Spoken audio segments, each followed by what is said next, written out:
So today I have a orange cream zero sugar Coke. I have my midsummer nails, which are incredibly sick. I got them custom made because I'm a little freak. And today we're gonna talk about The Long Walk.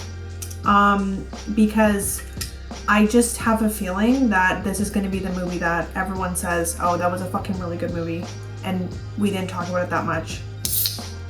I'm going to be doing extremely major spoilers for The Long Walk, mostly movie, little bit book, just going forward. So if you would like to be spoiler free, don't watch this, obviously. The Long Walk is a thing that most people think that they could probably do. The idea is you walk indefinitely, all day and all night, and you don't fall below 3 miles per hour in the film. That's kind of what they meant in the book too. If you go below that speed, you die, and the person who lasts the longest in this indefinite walk wins a lot of money, and they also get to keep their life.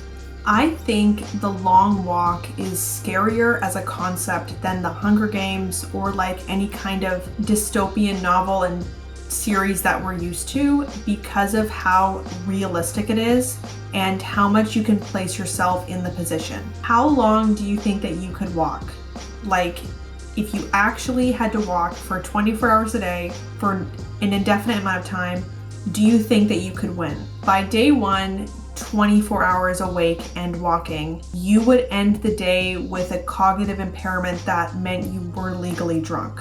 So like your thoughts are unsteady, you're a little shaky, your reaction time is dulled, and every step requires a little bit more concentration than it did at the beginning of the day. You also are losing track of conversation a little bit, you're having a little bit of memory lapse, and you also have irritability, anxiety, and your cortisol is really high, especially because you started the walk and you're probably were stressed out.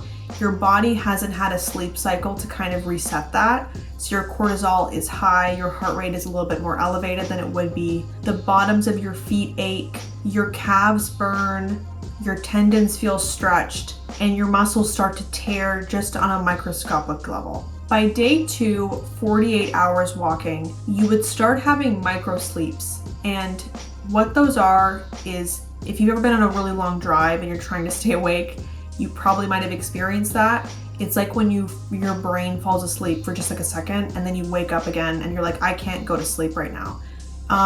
Your body's still moving, but your brain is trying to sleep. You would wake up mid-step with your heart pounding from that elevated cortisol, not knowing where you are.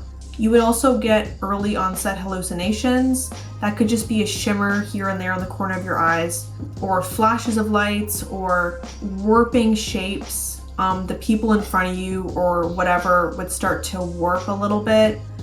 And if there were faces in the crowd, they would be heavily distorted, almost like they were wearing masks. And it would be very, very creepy, like melting masks. You would also start to have severe difficulty in processing information. So if you were going to rely on talking to the people beside you to get through this walk, that's not really going to work. Someone could speak to you and you couldn't string together the meaning of the words. And if you were to read a sentence, it would feel like decoding another language. The person in the film who is trying to write a book would no way be able to be writing at this point. Your skin would feel clammy because your temperature is harder to control, and your coordination and motors slip a little bit. So you might stumble more easily.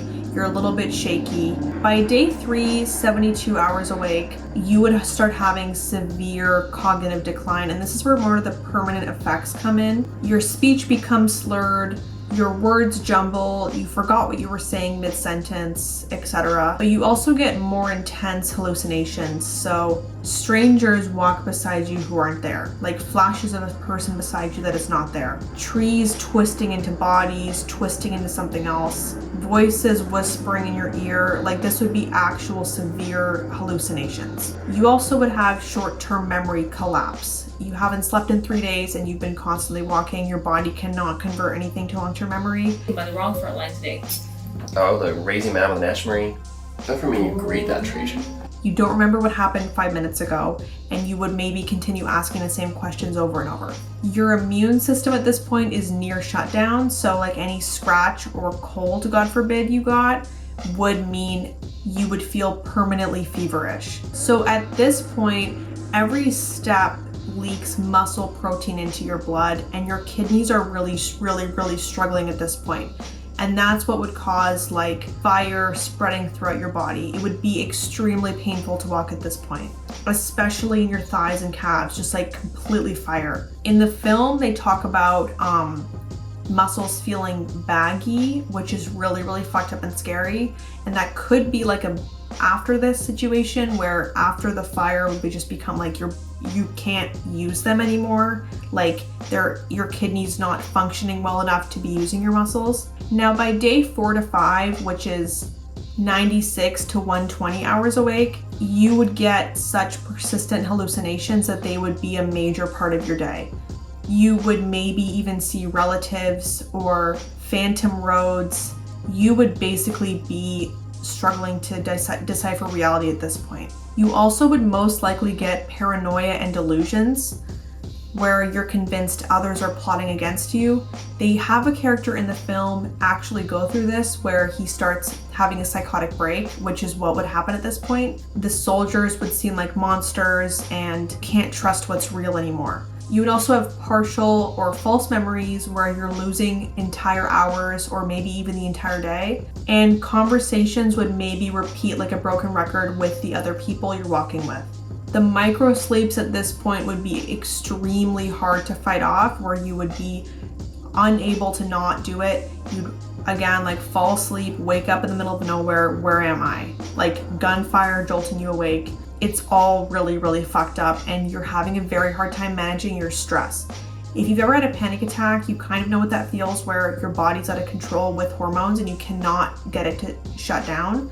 That is what this would feel like, but like in a level that you can't imagine. By this point, your heart and kidneys are at serious risk, and every step could trigger a cardiac arrest, or your kidneys could seize up completely. You would get muscle disintegration at this point too, where the muscle could disintegrate so much you cannot lift your legs. Every nerve is painful. Struggling, dragging, collapsing, limping. You would not be able to walk normally. Now, if you did somehow survive all of that, the long-term effects of the long walk for the winner, basically permanent brain damage. You would get persistent anxiety, depression, paranoia. You would constantly get brain fog and memory lapses, which I think we all have that at this point, but that's just like adding on to everything. You would have toenails lost permanently, obviously, and tendon damage, stress fractures, and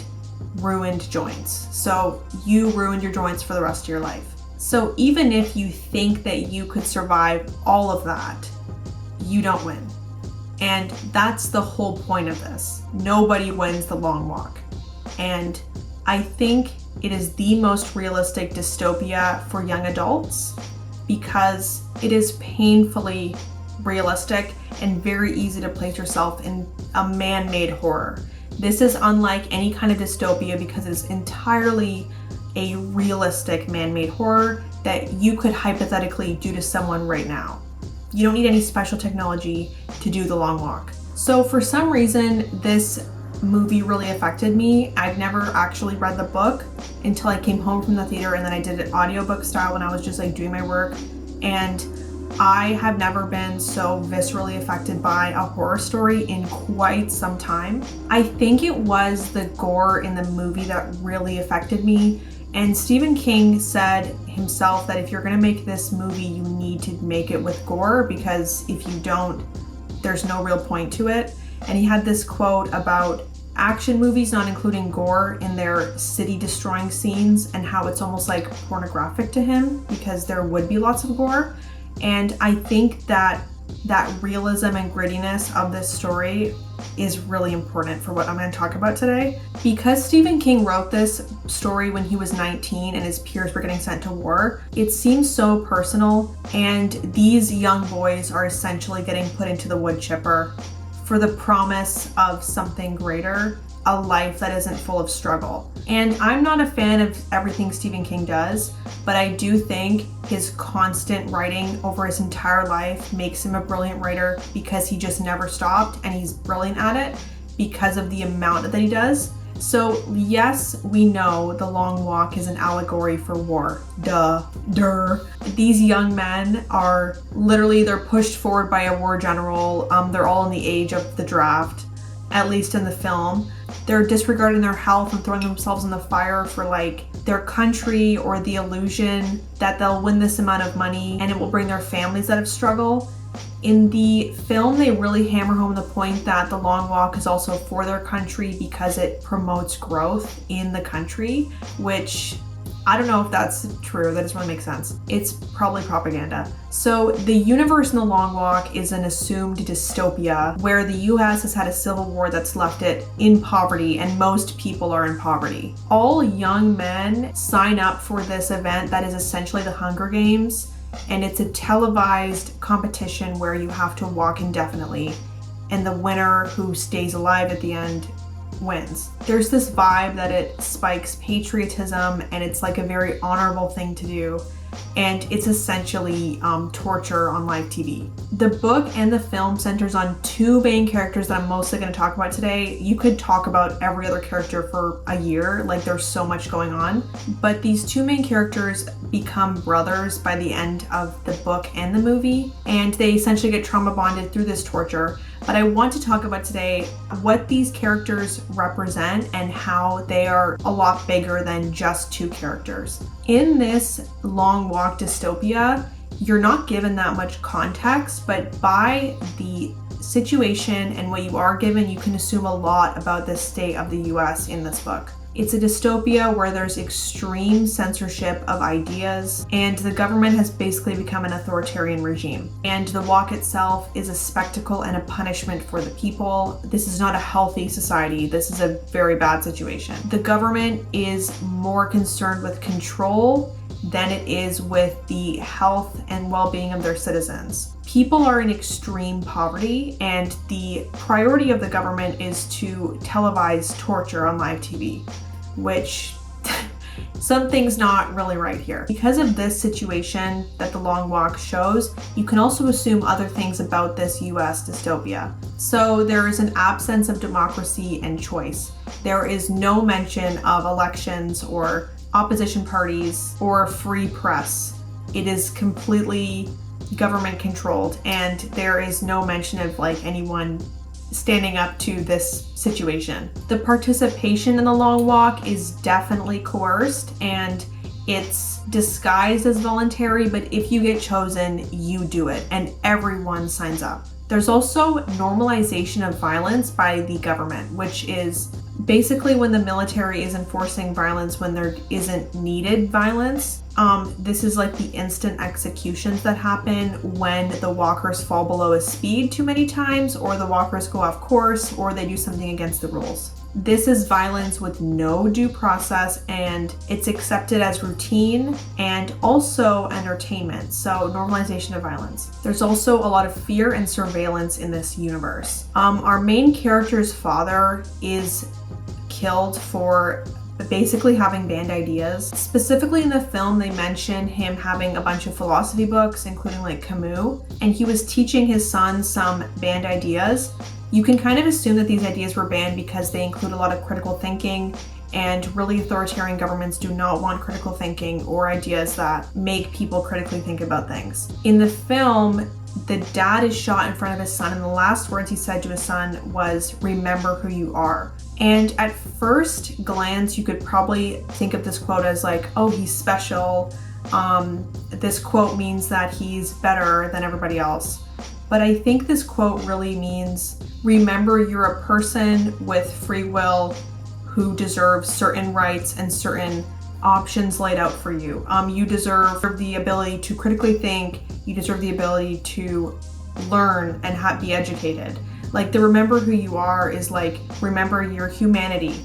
A lot of the time in authoritarian governments, like the one in the long walk, people are dehumanized. I think this quote reinforces the idea that you should always think of yourself as a human who deserves certain rights and freedoms versus someone who should be scared and censoring themselves as much as possible to not get in trouble. There's also this cult of personality, which is like seen through the Major, he's portrayed as a mythical figure with like this awesome power and like who will not be and could not be spoken out against. Even in the film, the main character, Ray's mother, says like, oh, the Major will let you go if you just opt out really quick.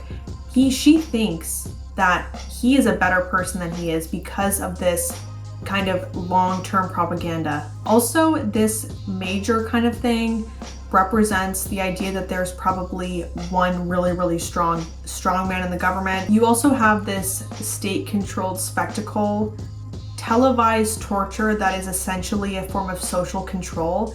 It's not a way to increase production or to actually choose a winner to flood money back into the economy through a winner. That's not the reason. The long walk itself is a punishment for the people, but it's also a form of control because citizens will see it and they'll normalize cruelty and violence, and that makes for a worse society, a more controlled society. But also it distracts from oppression if you have like a bunch of violence going on. There's also a lot of fear and surveillance. The walkers are constantly monitored. They constantly have this technology that monitors them. I loved how the film did like almost like a 1940s vibe with kind of newer technology. I thought it was very charming. The event is also televised and there are a lot of spectators. And in the film, they took away the spectators, which I think was a really good idea. It just made it more solemn. But control is literally from the people and also from the government, and inside the long walk themselves, the boys are controlling each other. There's also a lack of individual rights. The minute the boys start the long walk, they can't stop, obviously, and their human dignity is eroded. The culture of obedience is so strong in this universe that nobody helps anyone, and anyone on the sidelines is not helping, which I think is very scary. If you have a culture that is so afraid to be disobedient, you have nobody coming to save you when your life is on the line and your dignity is getting eroded. So taken together, all of these elements of this universe create a very clear image of what the US has become at this point. It's an authoritarian regime that spreads control through state-sanctioned violence and also a lot of like fear and ritualized torture. It is so fascinating and so interesting to me that all of that can be communicated through such a simple story. And I think the realism of this story makes it so much more frightening than like the high-tech dystopia like The Hunger Games or like Divergent or something, because you can separate yourself from those universes because it is such a futuristic, technology-heavy situation. But the long walk, they have the same tech that we do. There's a real humanity to its cruelty. There are no cyborg suits, there's no high-tech chain link fences, there are really no trackers, there's no huge army. It's literally just a few soldiers, one major, and a society that accepts this as reality. That is how real life oppression works. Usually it's the fear of the consequence that stops you from taking action and causes you to self-suppress rather than the overt threat over your head.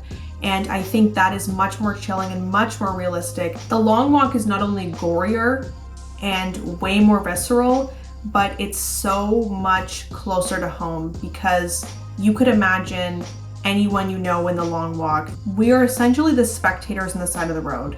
Even like when you're reading the book or watching the movie, you're a spectator. Both in the film and the book, the spectators look at them with either like complete dehumanization, like they're cheering for their sports game, or it's just boredom. There's no anger or fear or dread, except the one time that one of the walkers' mother sees her son, our main character, and she starts obviously freaking out. But you can see the government has sanctioned so much violence and normalized this cruelty that people are not surprised and they're not helping. So it's kind of like a self-analysis when you're reading this book. What would you do? And how far away are we from a situation where we wouldn't do anything? You see someone getting attacked on a train, you ignore them. You see homeless people, you step over them. You see someone kidnapped illegally and you justify it. All these instances are times when people have failed each other.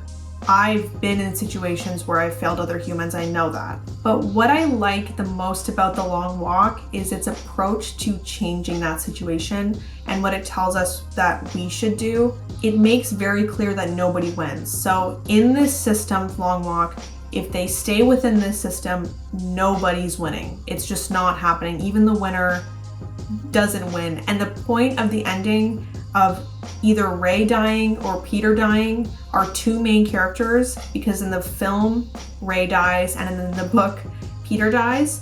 Both of them dying or going crazy makes it very clear that nobody wins. But the conversations during the walk are very important. In this group of men, some are actually psychopathic, some are really, really racist, like in the book. Some are using brute force, some are using military style like thoughts and actions to get through it. Some are using like a little bit of whimsy and education. They're trying to write a book about it. And some are using power dynamics to make themselves feel better, like bullying other kids. But no matter what power dynamics they put on each other through this walk, nobody gets out, nobody wins. It doesn't save you if you're putting someone else down if you're both on the walk. All of the boys in this group have no power, their bodies are now completely dehumanized, and they're all still in poverty. So Peter is one of our main characters who I think represents the spirit you need to endure a time like this. He is the torch carrying all that needs to be protected. So in the movie, Peter is like a force of joy, humor, connection for Ray and for the other boys. He's basically a light at the end of the tunnel. And his number is 23 in the film, which I like better because if you combine 2 and 3, you get 5, and the 5 Arcana tarot card is the Hierophant, which basically symbolizes spiritual guidance and sticking to tradition, which I think Peter is like the perfect metaphor for like what is worth keeping in our society.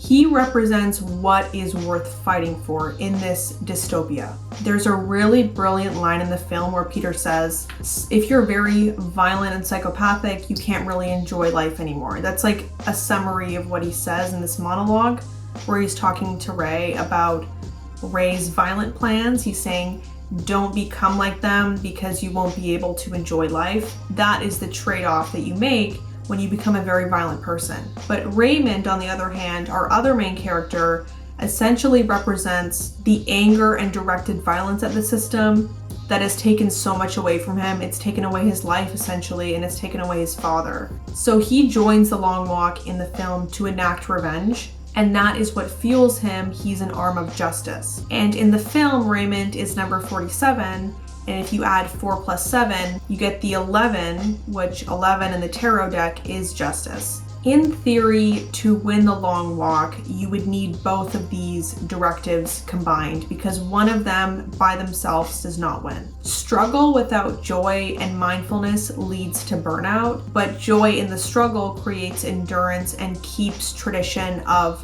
what makes humanity special and what's worth fighting for. And I think whether on accident or not, this story really shows the importance of having both sides of that coin, because you cannot make a change alone, and you need that joy and that strong arm of justified justice to make any meaningful change. But a strong and violent arm needs the compass, or else it's just violence for no reason, which leads to this dystopia that you have. And maybe most importantly, if you stay within the confines of the walk, that idea that you're going to be the one to make it and you're special is not going to make you win. What will make you win is completely uprooting that system. So weirdly, I like the film better because I think the screenplay is just like so amazing, and the story that Stephen King came up with, really good, but it really got elevated by the film, I think, because when I was reading the book, I was like, this is really good, but the film is a lot gorier and a lot more adult, if that makes sense. Like, you can tell that the book was written by a 19-year-old, even though it's incredible, like, you can tell. I just thought it was so good. Like, it's fucking scary. If you watch to the end, thank you so much. You're my best friend in the world. And hope you have a great night or a great day. And I actually just finished my research for another video I'm going to be doing about medieval torture, which I think is so fascinating. There's actually a museum here I might go to before I film it, but I'm like, what am I gonna do, film a museum? And like that's not that interesting. It's more interesting to go to a museum.